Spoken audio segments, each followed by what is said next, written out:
in positions like this, I guess, you know, this is what happens. Yeah. So he starts to approach me, and I'm now, when you're in fight or flight, you know how it is, you're just analyzing everything real fast. I'm looking at his hands, I'm paying attention to, you know, even how he runs. Very sloppy. He ran with his hands down towards me. And at this point, your wife and daughter are still in the car? Well, my wife hops out the car because now she's worried for me. Which, you know, now she's making wrong decisions too, so she hops out the car. And she's now running up to him to like pretty much push and separate. No. So I tell her without looking, because I don't want to look at her and he gets me. I tell her, hey, go back into the car and call the cops. And he ends up putting his hands first right on me, on my chest. Once he put his hands on the chest, I went ahead and grabbed on top of the back of his neck, pulled him down to my level, and I got him in a headlock. Okay, perfect. But why I bring this up is because when my back was against the wall and I had him in a headlock, it was a good position to keep things safe and neutral.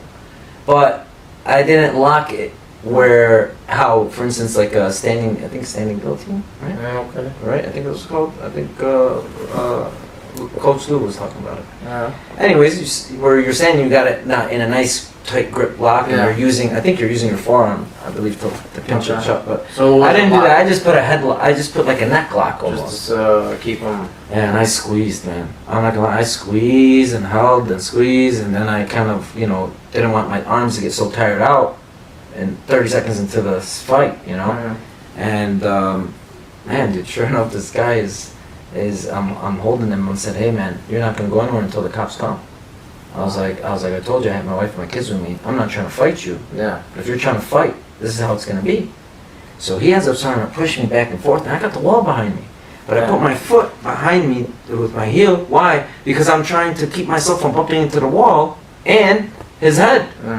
So what does he do? He keeps pushing, and now he's getting more grip. And so I told him, hey man, if you push me one more time, you're gonna hurt yourself.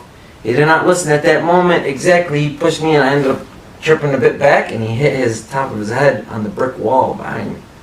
He ends up bleeding down his face. So now he's upset, and he says, I'm ex-military, you're done for. And at that moment, I'm not gonna lie, man, at that moment I thought he was about to pull out some knife or something, hit me right in the ribs. I was tweaking. I was like, you know what?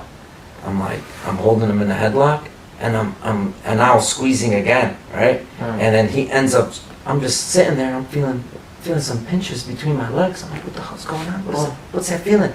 This guy was trying to grab my balls. What kind of military